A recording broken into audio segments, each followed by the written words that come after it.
Hi.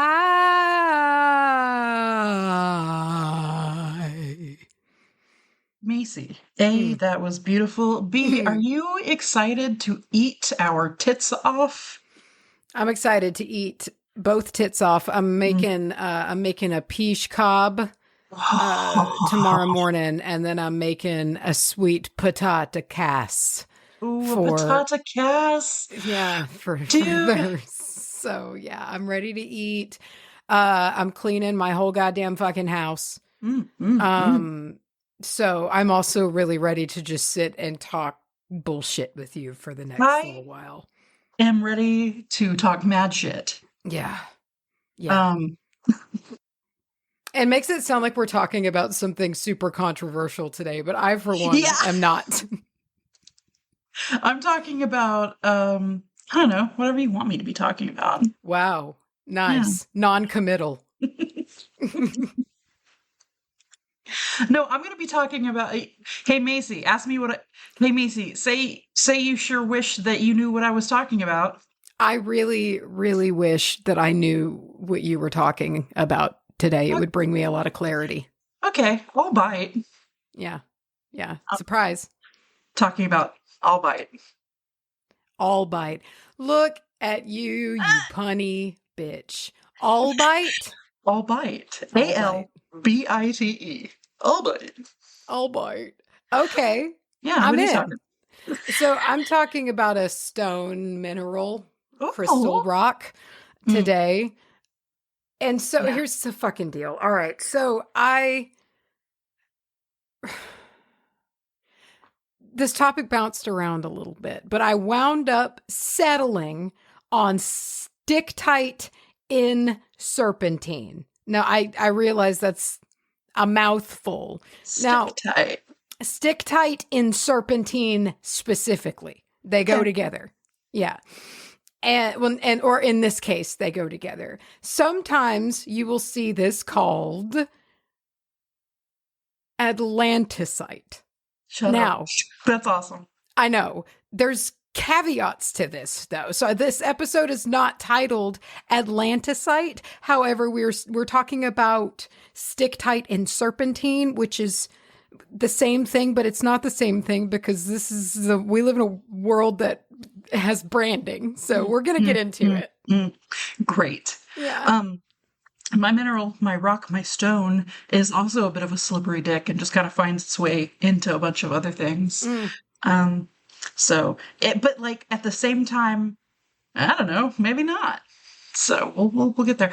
Also, I think it's appropriate that we're both talking about stones on Thanksgiving week, because is that not like when all the cousins get together and go for a walk? You got to go for that walk. If you don't go for that walk, did it happen? That's the question. And there are some families that you don't even have to pretend to take a walk on. No, so, that's cool. You just step out. Yeah. In that case. You just go, I'm gonna go fucking hit a bong. Bye. Yeah. BRB. Who goes first today? Let me tell you this. I'm not actually sure. I am checking into you once again from an hotel, and I had a bit of the technical diff getting onto some Wi-Fi and then being logged out of some stuff and logged in. I just don't have my full facilities available. So not only do I not know who goes first, but I don't know who our Patreon shout out is. So we'll make one up. Okay. Oh, sure. Make it up for me then. Tina Alfred.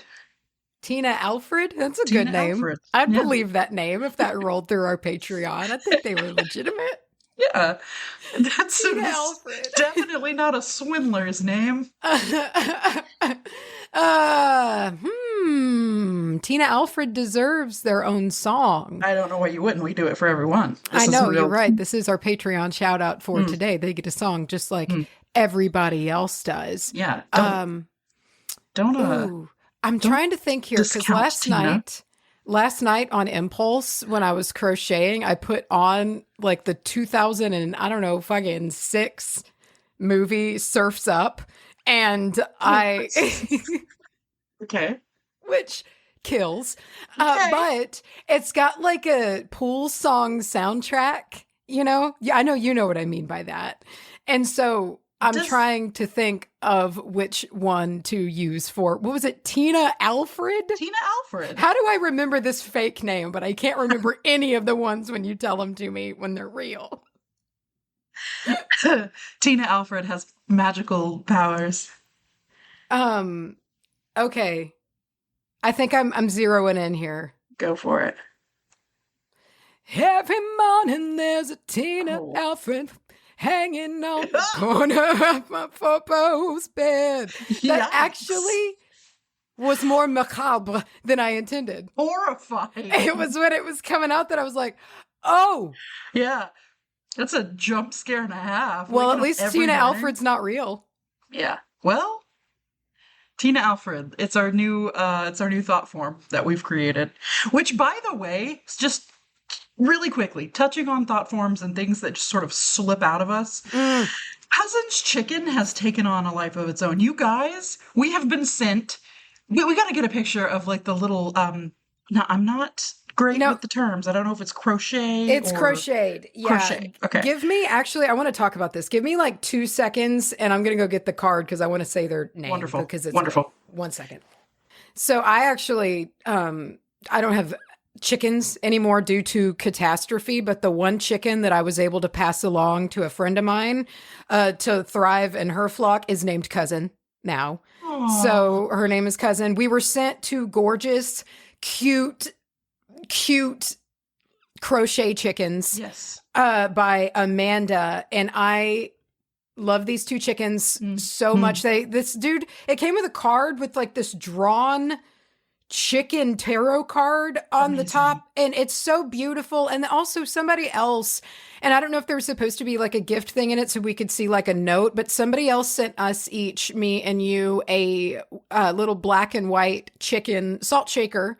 Yes. Which we split. We split up. And a pepper and sugar and a sugar and pepper. Yes. And I don't know who sent that. So if you sent that, thank you very much. Super cute. Dude, I really, obviously I want to know who sent it so we can, say thank you to your face hole. But also the idea of that just showing up. Yes. With no name attached. Yes, no name. It's par for a lot of the shit that we get.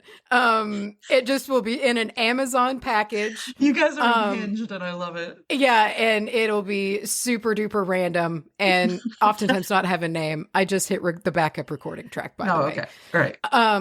But anyway, so y'all, thank you for all the chickens. A couple of things real quick, couple announcements. Oh, so we got hot news, fresh news, hot news. We do. Prints have been shipped out. I want to talk about 2 prints that accidentally made it in the mail that are still fine. They're very good, fine, healthy prints. You know what? I would actually, if I had gotten a print from a podcast that I like, I would prefer one of these prints. Yeah. I guess, here's the deal. So one of these prints on the back, the blank back part, has one of my fucking boot prints, smack dab in the middle of it. Yeah. I kind of 52 card pick up the prints all over the floor of a Cracker Barrel on accident. Yes. We had a calamity happen in the middle of a pretty not crowded, but decently full Cracker Barrel, as that is tradition now for Charlye and me to endure the public signing of the prints while eating a grounded Cracker Barrel meal while people look at us with very raised eyebrows. But this time the prints got scattered all over.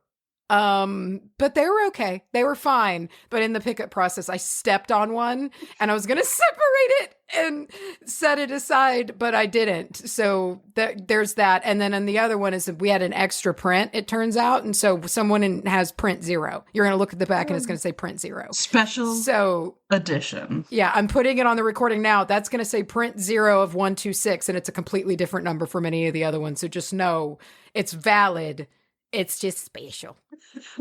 Also, I drew my very first golden ticket on the back of one of these prints. Yes. And I'm excited about that. Yeah. And if you get one of these prints with the golden ticket on the back, not the shoe print or anything else, just the golden ticket, snap a pic of it and send us an email to wbahpodcast@gmail.com. And we'll have us a little a little get together. Sit down, we'll chat. We can talk about spells. We can talk about witchcraft, magic. We can talk about buttholes. We have talked about everything. Yeah. Like literally everything on these golden ticket talks. So don't like, if you get it and you're like, I'm too scared to contact, please like just reach out to us. It's not a grand affair. We shoot the shit for an hour and it's a good time. Tic-tac-toe. Yeah. Or something. Yeah. I mean, it'd be fine. We could talk or not talk. Not talk. For hours. And still find things to not talk about. Wow. Okay. Jesus. We've got a very special sponsor of today's episode, one of two. And we want to bring this to you on your Thanksgiving week. We've got Sister Yarrow. First-time sponsor, by the way, very exciting, is a handmade jewelry, home goods, clothing, and accessories company located in the heart of the Rocky Mountains. Sister Yarrow connects you to both earth and spirit by bringing you handmade, one-of-a-kind, pieces inspired by nature and all things magic. And let me tell you, I got one of those pieces. I got one of those nature pieces, and it is my new favorite thing in my entire home. I gaze longingly at mine. I just look at it all the time. Yes. Like, it's so beautiful. So Charlye and I both got what are called on the Sister Yarrow site, which go, look, there's so many beautiful, beautiful things, but they're sun catchers. And they are a combination of glass, like kind of framed in soldered metal, and like things pressed in the glass, like plants and ferns and flowers. And it's so beautiful.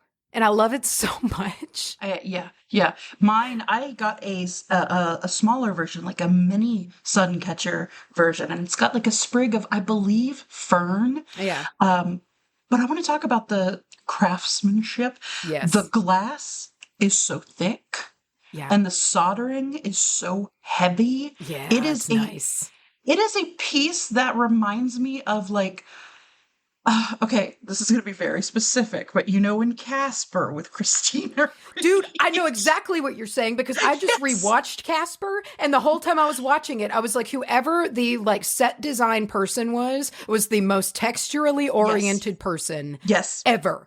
It's a masterpiece for texture. That is exactly what it, especially, and this is going to, again, even more specific, when the iron circle staircase turns into like a slide. It does look like that. It does, right? Yeah. Oh, okay, that's cool. I'm glad you hear me. I know exactly what you're talking about because I love, like, the metal here is, it just has a great look to it. It's very heavy, but it's not too heavy and it's not too like hard looking, but it's just so elegant and it's sleek, just framing. It's supporting what's inside of the glass. And I just think it's so beautiful. And what's inside of the glass varies. So I got one that is like, I think 2-tiered.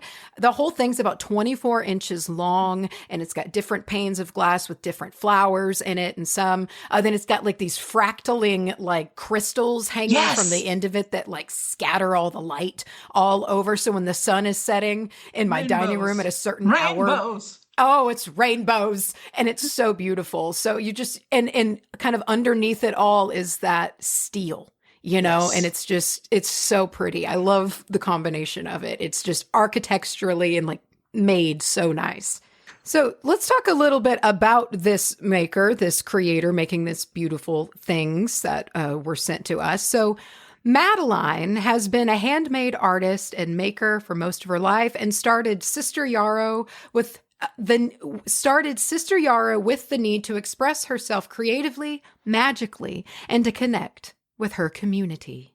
The yarrow flower has been a long-time herbal ally of Madeline's, and she felt drawn to the properties of, healing, protection, courage, especially in relation to the design of her company. So Madeline is a practicing crystal and plant witch, enjoys the kitchen magic, and loves connecting with other like-minded witches and magical beings all over on social media and book clubs and local and global gatherings. She fell in love with flowers, plants, and crystals at a young age. I feel like that's extremely relatable. And that love has never diminished. She now expresses her love of the craft through creation of jewelry, flower art, and natural dyes. And Macy, I want you to tell me a little bit about the newest release. What can we hunger for? There's a collection that is out that you can get just peel those eyes back and soak it in and look at it. It is the Alta Luna collection. And this includes jewelry, small accessories, crystal home goods, and a few old world holiday decorations.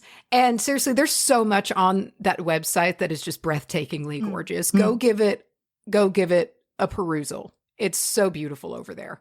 And there's the branding, the colors. Yeah. I love we're it. Here at WBAH, we're into a job well done. Yes. And we're into a good branding, a good solid the logo. Branding. It's so good. And if you go treat your eyes, there is a very special WBAH podcast discount for us, the beans. All caps, Witch Bitch 15, no spaces, Witch Bitch 15. That'll net you a cool 15% off. We love a fat 15. Yeah. We love a fat 15% the off. fat 15. So baby. good. But act quickly because this does expire at the beginning of 2024, the first day of January. Get on it. And you're going to want to anyway because that Alta Luna collection, it's got a lot of like Yule stuff going on. Moody. Oh, outdoorsy. Seriously, you guys, go give a look. That website is sisteryarrow.com. Social Instagram is Sister Yarrow as well. Go peruse, give it a look. And again, there's that Witch Bitch 15 for 15% off. Did you say social Instagram? Social Instagram, yeah. Right. It came out because I pulled it back up because I already forgot and I clicked it and the app opened and I was going to say social media, but Instagram opened and I was like, Instagram. All right. Well, Macy, I think that it's only fitting to decide who goes first today. I think we should flip the room key of the hotel. Okay, do it. Flip the room. I want to see. I want the mag strip. Oh, okay. Okay. All right. Here we go.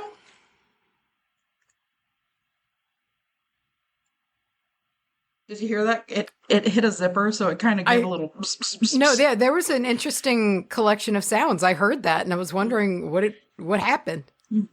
Well, you'll be pleased to know that the curse follows you here because you go first. We got mag strip. Hey, I don't care if I win and you do it. Then it's just awesome. That's great. The way I'm guiltless. That's just awesome. It's awesome. It's good. All right.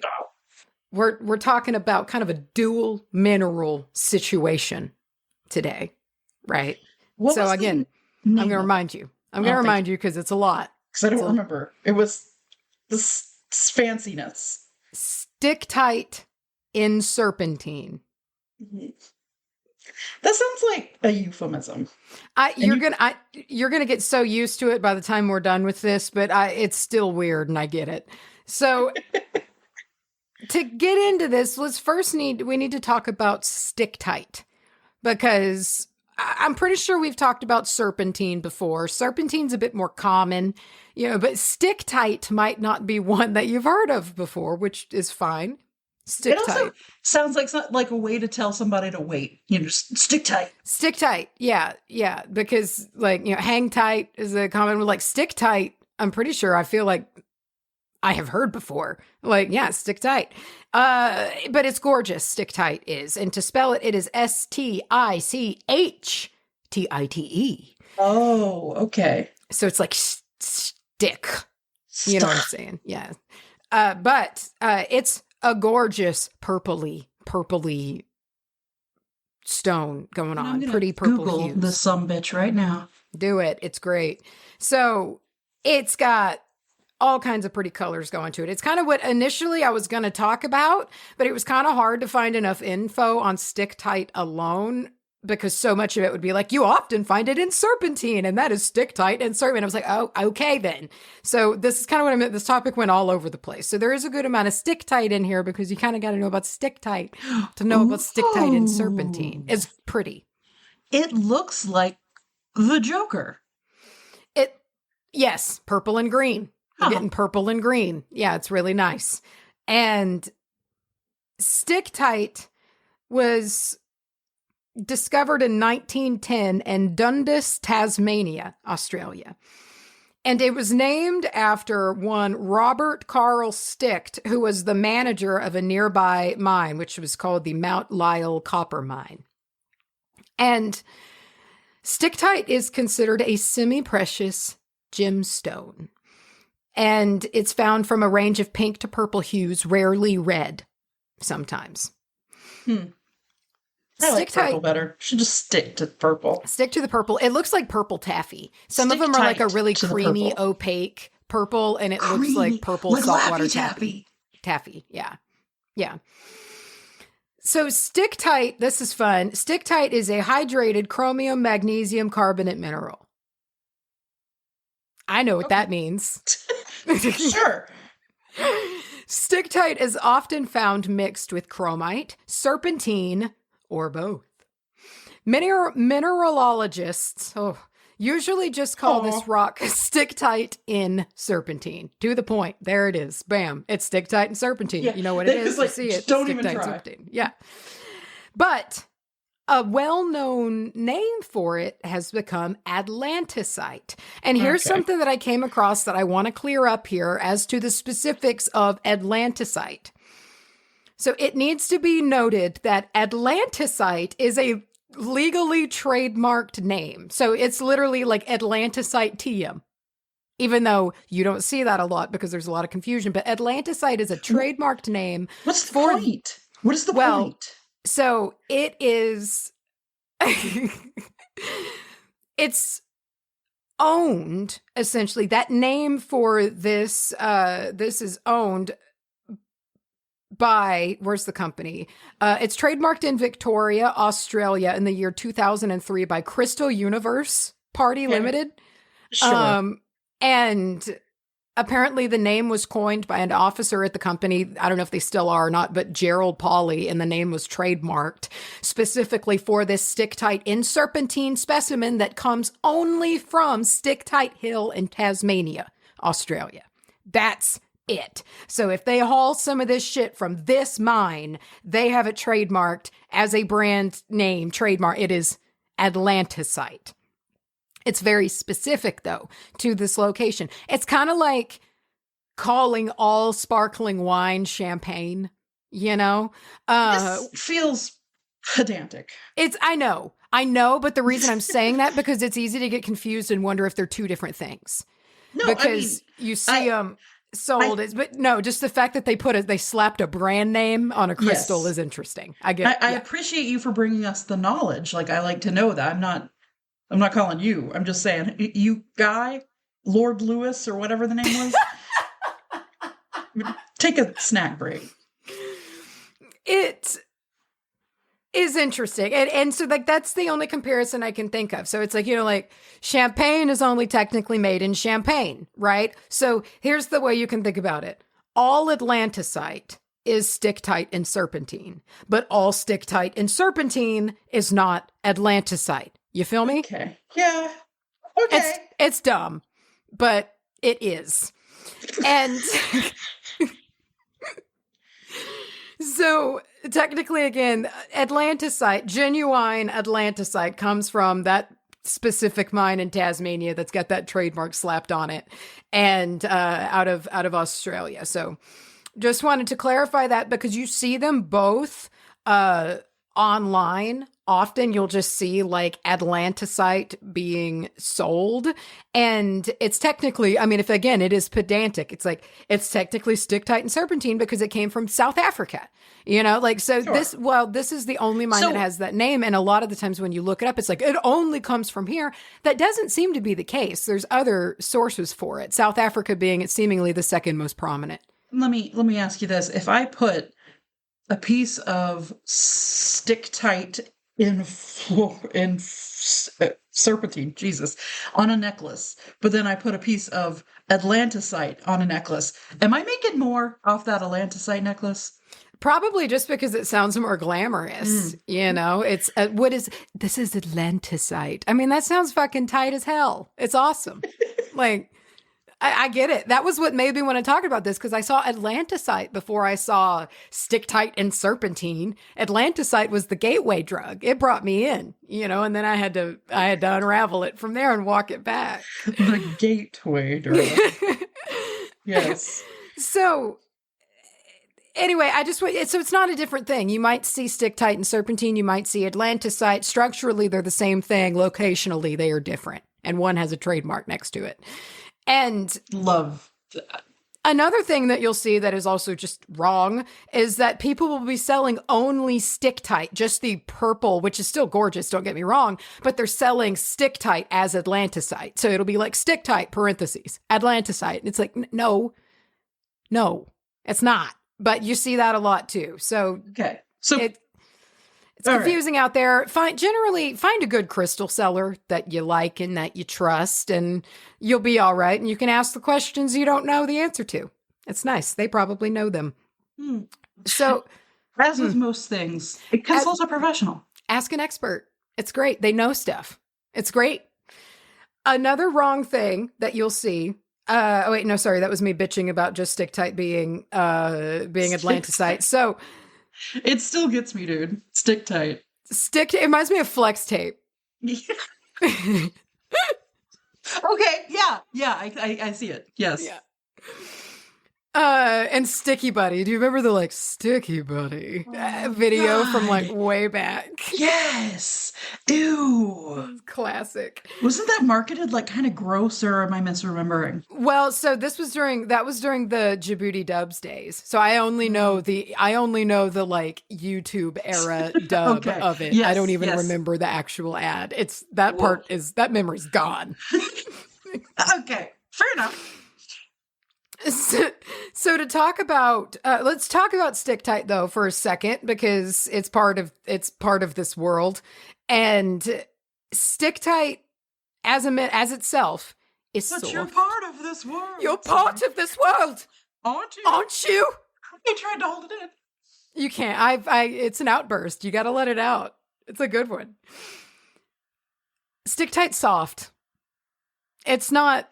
It doesn't. It's not as strong as it sounds. Stichtite is a little softy. Only slightly harder. How soft are we talking? Only slightly harder than talc. Okay. So pretty soft. Like talc, it's got that kind of greasy feel, which, listen, I love a greasy stone. Gross. I love it. It. It's kind of like you run into it with your calcites, the descriptor greasy. I love it. Greasy, waxy. However, Stichtite is different from talc. It has a flexible but inelastic tenacity.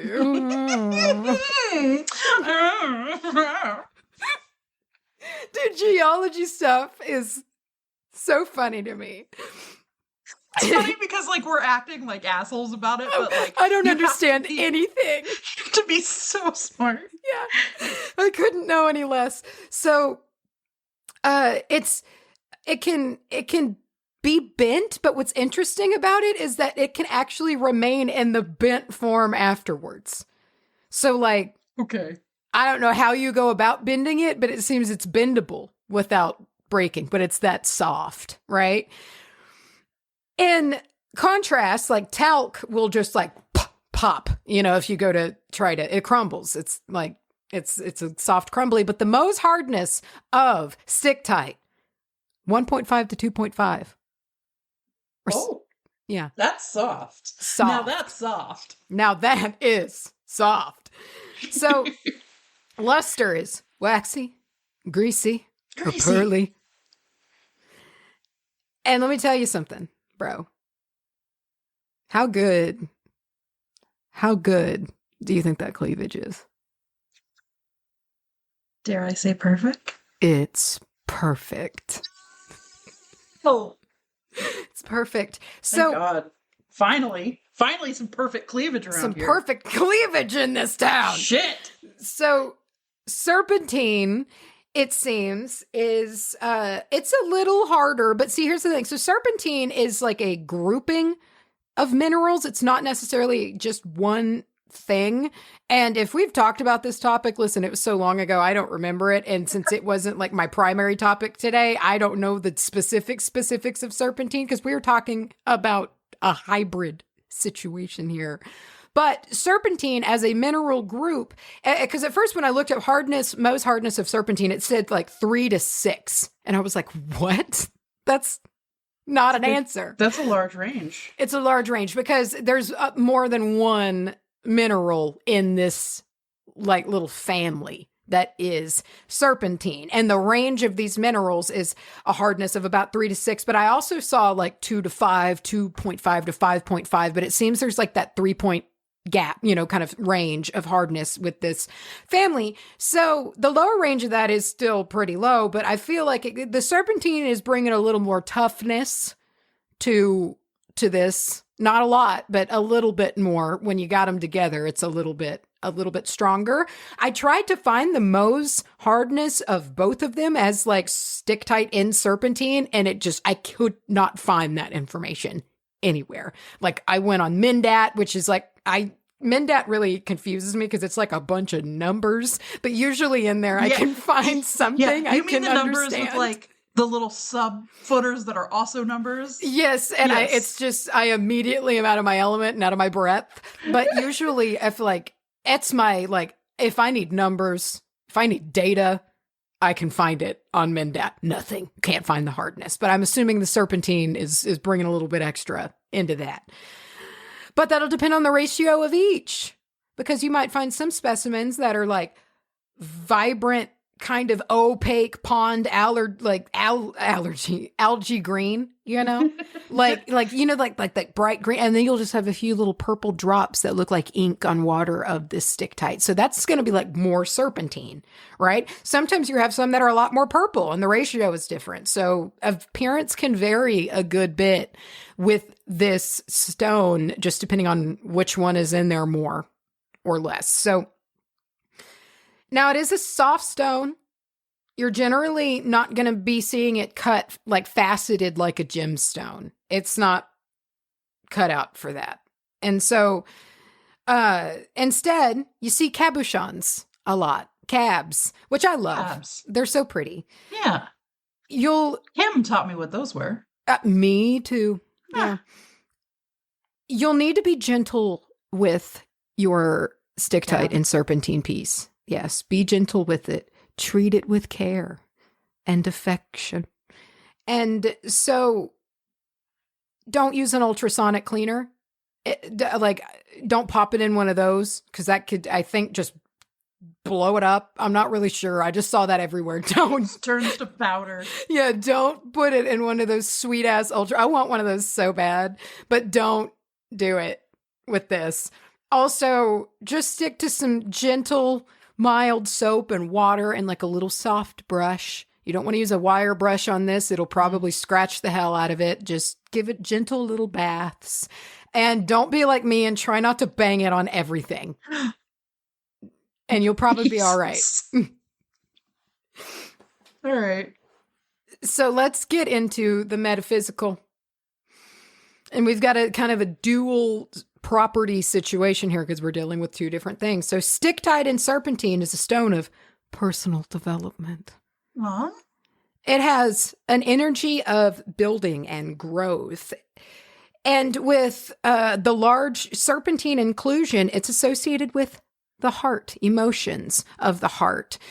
Stichtite in serpentine is a stone that it invites the spirit to come forth a bit more, the inner true self to maybe flare a little bit brighter and start, because that's a practice in its own to kind of like live to where you practice the feel of like kind of living with your spiritual foot forward. And like you feel like I'm making this choice because my spirit's at the helm right now. And it usually feels great, but it's a practice to like keep engaging with your spirituality and your spirit and things like that.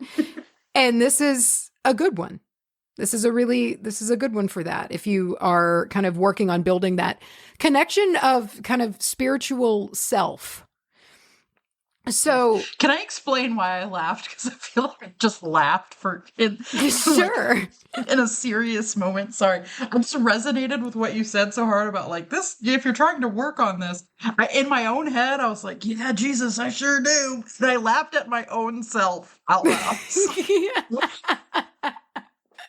I just needed to clear the air there. Thank you for clarifying that. Uh-huh. So if you are looking to find a bit more authenticity in yourself and let that shine forward, and you're working on trying to make that sense of authenticity come easier to you, like if you feel like you've had to or needed to mask for whatever reason, whether it be for safety or just conditioning, but now you're trying to maybe break that cycle, and working on authenticity can be a really scary thing to do because it's super vulnerable, like super duper vulnerable to do your, like, I'm going to do this because it feels authentic to me, even if it is not what is necessarily standard, quote, standard, And I think something that gets lost in the mix a lot in regards to authenticity and vulnerability is boldness, because even to be bold is also a very vulnerable act. And because it requires you to be putting yourself out there. It means that like it's and not just getting attention. And I think like sometimes boldness can get wrapped up in that. And it doesn't mean like kind of like a mindless confidence, kind of maybe even an arrogance, but like allowing your essence to shine through when it deserves to, even if it's against what's expected. And that's super vulnerable to do that, as is also dipping your toe in to just kind of these first tendrils of free expression of thought or appearance, if that's something that's not come natural or if it's been discouraged in you. It's all kind of vulnerable, unfamiliar territory.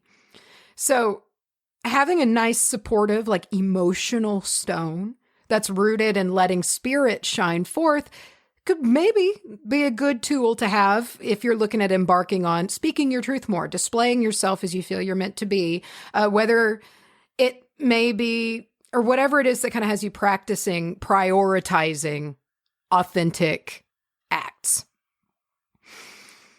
So Stichtite in Serpentine, it is real big spiritual stone, all about the spirit here, as well as in the sense of it aids our spiritual quests.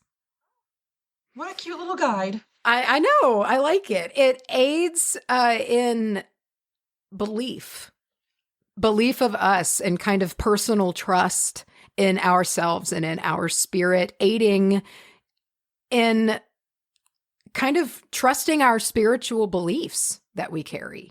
If you felt yourself maybe doubting your spiritual work or magical ability, your connection to your spirit team has maybe felt a little thin lately or what have you, it's possible that maybe the energy of this stone could help, throw it into the tool chest to calibrate you, maybe help get you back on track.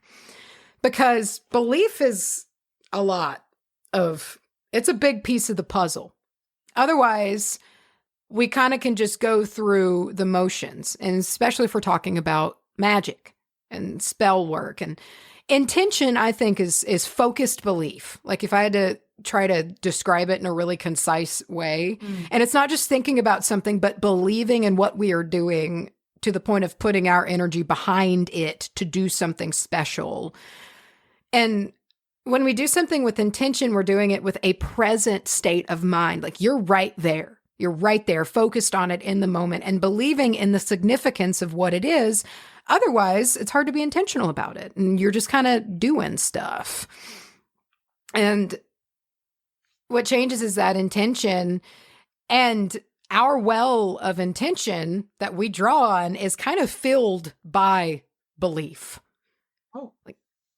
Because it can be kind of hard to target your magic. I can at least speak for myself in this regard when you're not really feeling it for yourself. You know, like I've done spells before where I'm half in and out, and they're a different experience than when I'm fully in and present with intention. Like 100%. It's so different, you know, and it's not to say that it wasn't worth doing, but it's like one of them is like Super Saiyan version of the other one, you know, it's a sensation. It's a whole experience that's very, very different.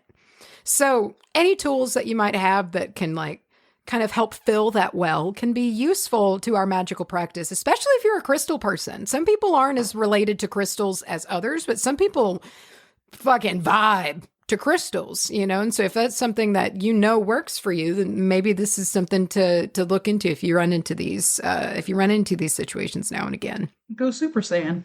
Go Super Saiyan. Get that blonde hair. Yeah. Or like all the other levels added on to Super Saiyan, like Super Saiyan 2.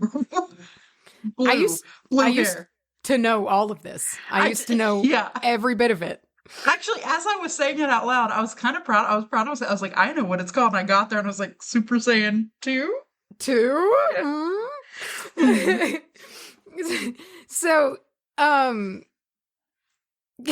emotional balance is big here. Talking about them emotions. Aiding in processing of them instead of being overwhelmed by them or just kind of shoving them down or letting them boil over. And that's not saying it's like emotionally bland, like you're just like a totally neutral person. My emotions don't control me. But it helps to perhaps provide a sense of emotional security to help aid in keeping you balanced, especially when you're just trying to navigate an average day in this existence that we all live in. So, in this post-COVID world. Yes. So we've got good, wise purple energy going on here with Stichtite. And there's an essence of wisdom going on there, you know, the depths. If you're into Akashic work or into work where you're traveling astrally, you're doing them astral travels, and you don't want to freak out right now, Stichtite and Serpentine can maybe be the guy for you. Not only going to keep you vibing and doing your thing, but keep you energetically protected and maybe make you a bit more receptive to what learning can be received wherever you are on your quest, your spiritual quest. Spiritual quest. While being all up in spirit, there's also an earthy element going on with this stone. Some of them are like, and I say this as someone who grew up in the country, and this is something that I saw a lot. So there's many shades of pond algae. Okay. And there's some shades that almost look like Nickelodeon slime. And occasionally you'll come across a pond that is almost completely covered in it to where you can't even see the water anymore. And it is just this neon green layer of like Nickelodeon slime all over this pond. And you'll just see like these black depths where there's like little gaps in it. It's that color green. It's so vibrant in some of these. Slime is getting me. It's so vibrant. I'm so into it. I love this color green, and it's like I can smell that pond. It's not a bad smell. It just smells like an earthy pond, but like I love that color. It's such an identifiable color for me. It's very algae-y, and I love it. But earthy, that's what we're getting into here. And different ways you can utilize this. So if you're good for grounding, of course. Sometimes you just need to go out and ground. And if you can't go out and touch grass, this is close. It's something, you know, and give it a little squeeze, give it a little roll around in the palms, press it in a bend, press it right into your third eye, you know, just like roll it around on your forehead. But not too hard because it'll turn into powder. It'll bend to the shape of your forehead like silly putty. That's sick. It won't, but I wish it would, because a gemstone or a crystal that was like pliable like that would be, I would never stop messing with it. ever. Also, if you are wanting to work with the earth itself, the mother, whatever you call it, this Your is mother. this is a good one to add to your grid or your candle spell, however you are going about wanting to do that. Also, if you're wanting to work with Kundalini energy, which I recommend not taking lightly, really, seriously, don't take it lightly. Now Don't try it at home. Find a professional. Let them guide you. So this can. It makes sense though. This association makes sense to me because Stichtite and Serpentine really runs the gamut of earthly to spiritual.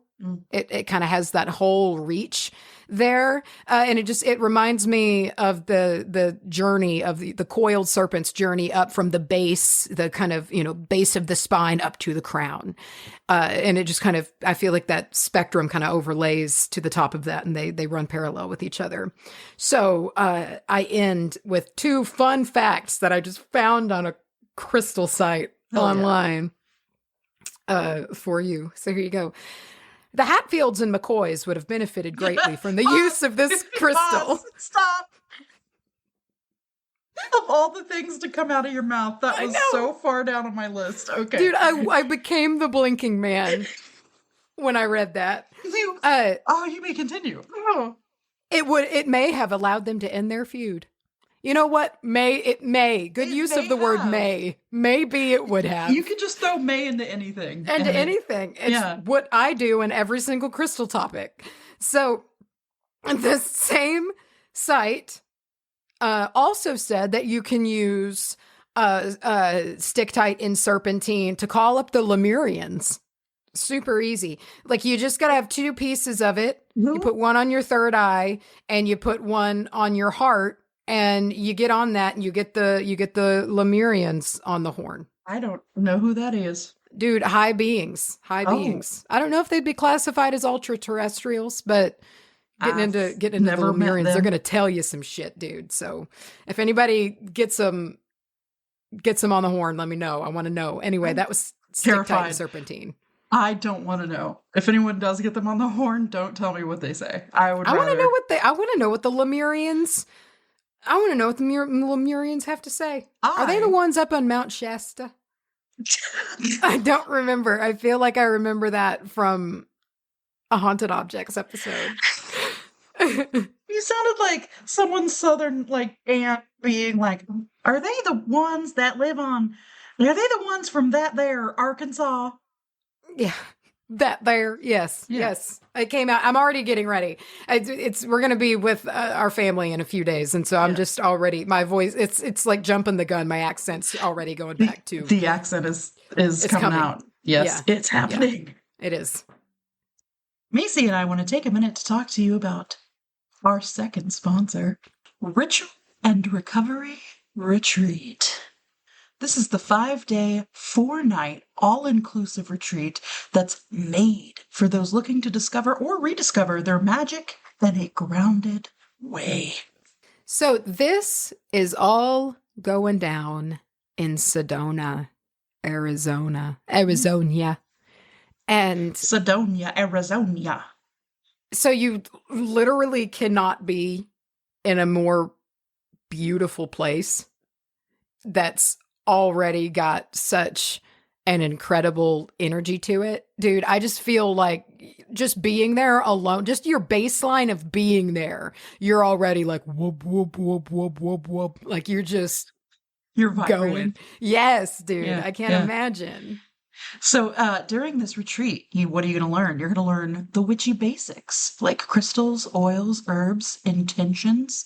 You'll perform a full moon ceremony. There's also going to be discussion about tarot and a trauma-informed approach, allowing the meanings to resonate deeply with you. There's also going to be hiking, aura photos, workshops, vegan food, sister circles. Bro? We can't leave out the witchy movie night. I mean, like, we can't of course leave out the witchy movie night, as well as the beautiful place in which this is all going down, the beautiful house where you will be staying and waking up over this 5-day, 4-night retreat. Did we mention that the house that you'll be staying in has a game room, a sauna, a hot tub? I will be in a sauna forever and ever and ever. It is one of my favorite places in the world. I know that you will. I know that you will pass away from this earth one day in a sauna. Dude, you'll just like wonder where I was and open the door and just find like a sardine sitting there. And that will be me. That's what I was. Yeah. And I just stayed in there.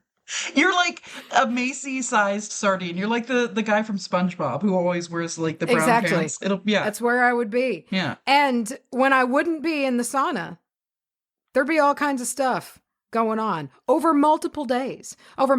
Day one, you're getting settling in. There's gonna be a dinner. You're gonna get to know each other. Ooh. You're gonna be BFFs by the end because Witchy Movie Night's going down after that in a movie theater. So you're gonna get to cozy up in a theater, have a witchy movie night full of delicious food, snacks and blankets. And then on day 2, this is where you're going to fill your brain hole. You're going to fill it with in-depth tarot information, a whole workshop, okay? There's also going to be an intentional candle workshop where you're going to learn about crystals, herbs, sigils, and you get to make your own candle. There will also be a sister circle. Plus, you're going to be given plenty of time to just kind of wander and absorb where you're going to want to do that. Yeah. You're going to want to do that. You're going to want to wander and go lay your belly on the ground of Sedona. And just roll around for a little while. You're going to need that. So day 3, you're going to really get to do that even further. Going to the Peace Park in Sedona. Field trip. And you're going to gather for a mindful food workshop with Chef Jen. And then an in-depth tarot workshop. Lots of tarot knowledge going down at this retreat. Yeah. And day 4, day 4 is like everybody, I'm sure, is going to pick like their day that feels like their day. Day 4 lives in my heart because day 4 is the ritual oil workshop.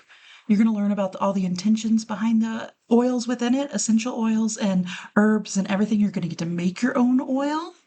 You're going to also have your aura photos taken, which if you've never done is tight as hell. And then you're going to cap it all off with a full moon ceremony. And I just have to say, and I think I commented on it last time, it's here on the website, but breaking up the information between 4 and 5, they have just this remarkable picture of the food. And every time I see it, I'm just like, oh my word. Yes. And quickly before you end with day 5, I do want to say that as we're talking about food, 3 vegan meals per day prepared by a private chef, and there will be snacks provided. Delicious. Oh my gosh, you're going to feel great. So day 5, it's packing up. There's going to be a last sister circle. You're going to say bye to all your best friends. And that's a wrap. 5 days, 4 nights in Sedona. It sounds so good. And this is the ritual recovery retreat again. Also, there's a goodie bag. There's a goodie bag. What a sweet little treat. Dude, and guys, stupid excited for goodie bags. Dude, anytime there's a goodie bag, I'm in. I can't help it. It's such a treat. So important to note that there's going to be a rate increase following December 10th. So if you're looking to go, give it a peruse. And if you think it's going to be something you want to go see out there, just know that before December 10th is the rates as they are. And if you want to give a look at all of this, you can go to shopspellbinding.com to check out pictures in each day and get a bit of a breakdown on what's going on, as well as the lodging situation. Everything that you need to know is over there. The house also looks great. The house just looks great. It looks really, really, really, all of this looks so lush and beautiful. Yeah. And some of the rooms are sold out. So hurry it up. Again, that is shopspellbinding.com. All right. I need you to talk to me about Albite. I did listen. I literally forgot that was the name of it. I can't if it's a word that is a pun dumb thing. I got it. I will remember it until the day I die. So, albite is a form of, well, okay, let's start with the AKAs first. So we've got albite, we've got anal bite. Yep. We've got white feldspar, white schorl, acid. You're selfish, Schorl. Schorl. Acid pelagioclase. Sorry. And then one of my favorites, natro field spat. That's fun. Natro field spat. Ooh, that feels good on the mouth. You get like all over the palate with that one. Natro field spat. Natro field spat. Natro? Natro. Natro. Okay. And I just want to say the anal bite. Anal bite. Give it a bite. It reminds me of that meme going around a lot now with that weird like stare demon with the crazy gray wig just like biting onto that dude's ass. It looks like a stage performance, like a play. Do you know the one I'm talking about? Dude, no, but send it to me, please. It's one of my favorites. I love it so much, but that's what it makes me think of. I'm glad. Yeah. I'm glad for that. I'm going to find it and send it to you and just knock you right off course at some point in your topic. Don't worry. No, that's okay. I'll hear it go ding and I'll check it out. So the color of albite or anal bite is usually on the white side. So when I say on the white side, it can be everything from a total white, like clean white, to like a pinkish hued, to light yellow, light green, maybe like a light red, but everything is light. It's all very light, and I don't want to say pastel, but almost dirty looking in a way. Just sort of depending on what color, like the ones here that are like light yellow and light brown, just sort of looks like a dirty ass rock. But let me delete this from my notes so I know where I've been. According to healingcrystals4u.com, they say there's another variety of albite known as Clevelandite, which forms in thin plates rather than in the massive form and is often seen on black tourmaline. And that's what I want to talk about. This crystal comes in many a form. So not only can you find the crystal format kind of like when they see something like twinning, like it twins points, like crystal points. Yeah, it makes a little cluster of points. So it would be like that, but there's also these like thin shardy versions that are often attached to other stones, and we'll get into what exactly stones we've got. Let's see, most often it's like granite, which I don't know if that's different than granite, but granite. Is it just spelled like granite? It's like, I'm sorry, I'm saying it wrong. Granitite. Oh, okay. It's like granite, but with an extra T. Then there's magmatic, and it's also commonly found in and around something called pegmatite. Pegmatite. I like magmatic. Magmatic. Why? Okay. Why? You sounded like somebody from Repo just now. What was that? Would you like a slice? Yeah, I feel like it had to be Luigi. There it is. Yeah. Oh, God. He'll do your ass like dishes. Hot off the meat truck. He's my favorite. He is my favorite. So stupid. The luster or the polish of this stone is described as, Macy, greasy. Oh, yeah. However, let's say that it will lean to curly on the cleavages. So it's greasy, but curly on that cleave. I cannot handle it when they say it's pearly on the cleavage. Who did this? Who on the cleavage did this? Every time. It never doesn't blow me away. Speaking of cleavage, can you guess what the cleavage of this is? Imperfect. Less than perfect. Perfect? Yes. Yeah. Sorry. Oh. I was so expecting you. I was so teed up for you to say perfect. that I went ahead with my gag anyway. No, 90 degrees. 90 degrees cleavage? Yeah. When it cleaves, it'll cleave at a 90. Interesting. Huh. There And you I go. just, Not perfect. it's like, wow, I guess that's imperfect. Yeah, I mean, it seems like it still cleaved pretty good. So there is a low albite and a high albite. And what differs is the volume of the unit cell. So the high form is kind of a big chunk, a big fat chunk, and then the low albite is the smaller chunks. It comes in like the more, again, shardy formations. Yep. Sometimes high albite is what is known as anal bite. Good to know. So the big ones, the big boys, that's an anal bite. Anal bite. It this at its core, this is a form of feldspar.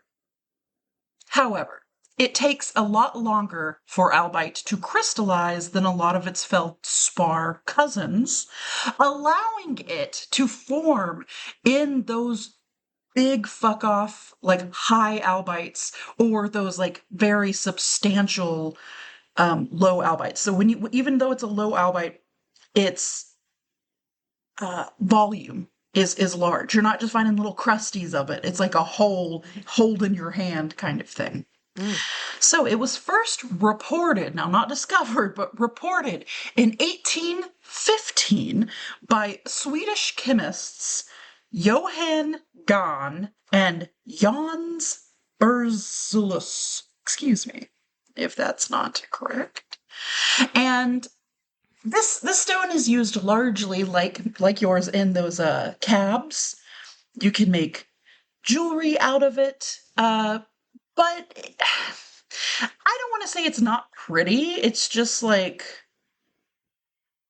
I feel like if you're going looking for some jewelry and you're looking for looks, you're probably going to go with something a little more eye-catching, perhaps.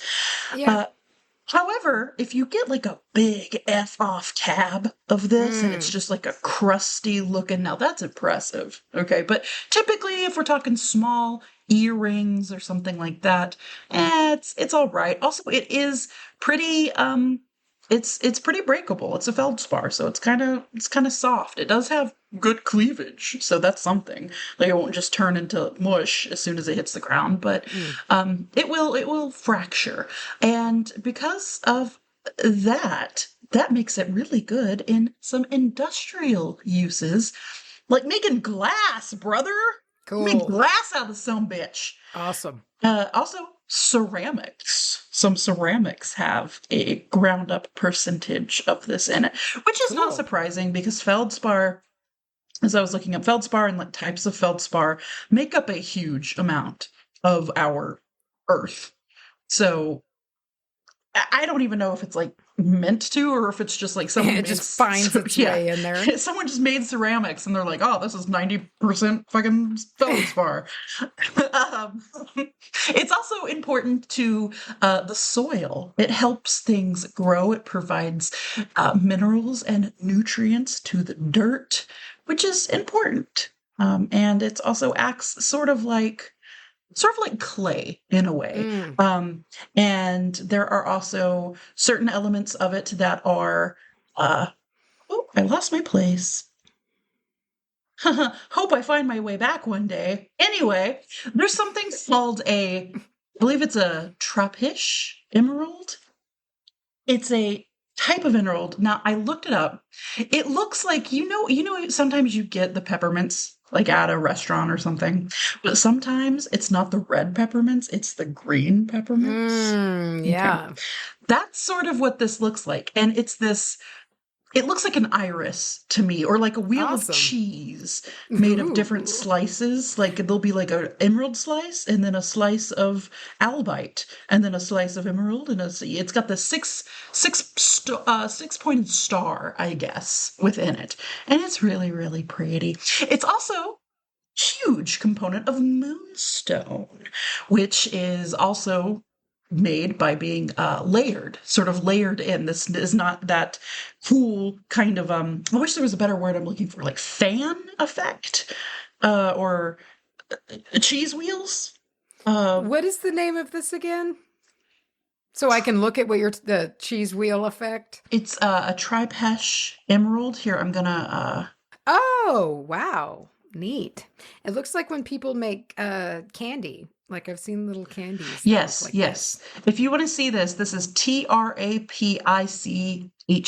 So it could be trapish, I don't know anything. But yeah, it's a cool little dude. You can see it being layered, but the way that it layers within Moonstone is different. It's more of the that kind of cat's eye thing where it gets more of a banded or like a striated look to it. And let's see, lastly, in a non-magical sense, let's see, we already talked about it being making glass. All right, let's move to magic, dude. Cool. All right. Can you guess what stone? I mean, nope. Can you guess what zodiac this is equated to? I forgot to say mine real quick. Sorry. Mine was associated with Libra and Virgo, and you saying that reminded me. I totally did not put that in there. Well, this one is for Aries. Nope. Huh. It's Aquarius. Don't know why I said Aries. I saw an A in my brain. You. Listen, I'm thinking about turkey time, okay? My brain's on turkey time. Your brain's already just shut down. It's getting ready. Should we do a wabah cover of Tulsa Time, but it's turkey time? All right. So that's so stupid. It's stupid. Yeah, it's okay. Right. So magically, this is a stone big time of the mind, the brain, and not only in a non-magical sense, but in a magical sense. And what I mean by non-magical is, I guess it is still magical, but you'll see what I mean. So on one hand, we have things like improving concentration and improving memory, making our memory better, giving us things like the ability to think more clearly, and heighten things like our awareness around us in like the real world kind of way, but also to heighten our awareness magically. So sort of our intuition. I read somewhere that it said, if you are somebody who is either struggling to, and I know that I remember this feeling from early on, like struggling to do the things you hear everyone talking about, you know, when everyone's like, oh, I just tapped into this and I charged my candle. And you're like, all right, how do you feel right doing that though? This stone here can help you feel more confident in that and also connect you a little bit easier to that. It's a strong connection to your sort of innate powers, I guess, if you want to call them powers, because, you know, I think it's safe to say that I think everybody can do a little bit of everything, but there are some people who are just more inclined to, I don't know, whether it be divination or maybe it's literally, I can't think of anything other than divination. Well, it's the way I see it is how some people just pick up the guitar for the first time and it makes sense. And it's not to say that if that hadn't happened for you, you can't learn it, but it's just sometimes things click. And wouldn't it be nice to have something to just be like, hey, guess what? You don't know this yet, but you're really good at fill in the blank. Well, this stone can help you fill in the blank to sort of be drawn to and also, you know, just knock it really out of the balls when you find that thing. Just be like, you know, I've been playing with this stone for a long time and I'm starting to think I can like talk to ghosts. Well, yeah, dude, it's helping you. It's helping you find the thing. It also helps to light a fire sort of under your asshole. It will make you take the first leap on something that perhaps your intuition is excited about and your intuition trusts, but outside of your intuition, your sort of very human way of going like, I'm scared. I don't know if this is going to work. It can kind of help give you that push that you sometimes need, and also light up your inspiration. You're my inspiration. Let's see. If you get the kind of pinky versions, they are used in love magic, promoting things like compassion. Honestly, this is a little different. Yeah, sure, you can use it in your run-of-the-mill like love spell, but it's so connected to like the brain, and like it can help us in the way we think about other people or help other people. Shit, if you're doing a spell for, maybe a more compassionate boss or something, it can help in that way because it kind of goes right for the brain stem.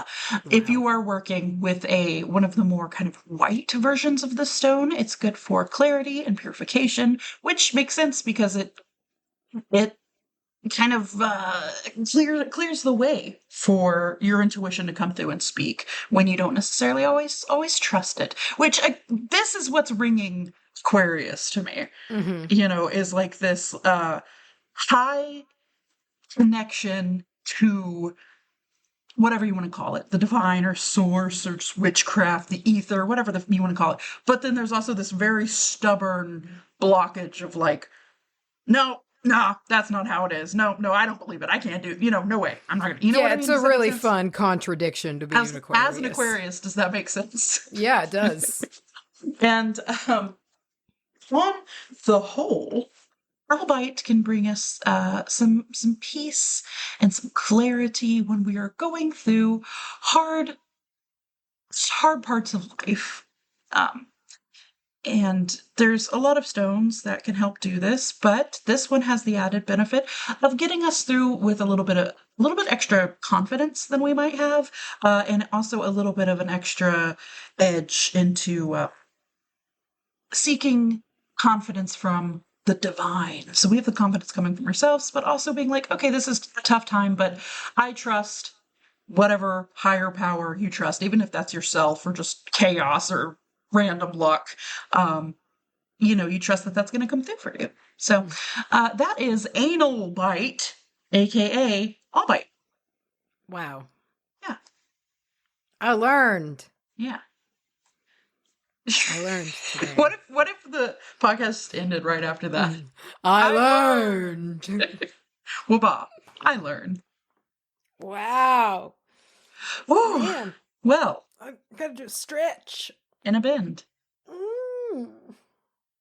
Oh yeah. So everybody, if you have some kind of Friendsgiving or Festivus or Thanksgiving or get together, if you celebrate, if you partake, have a good time. Have a good time with that. Travel safe. Travel safe. Remember, the pilgrims were kind of assholes. They sucked.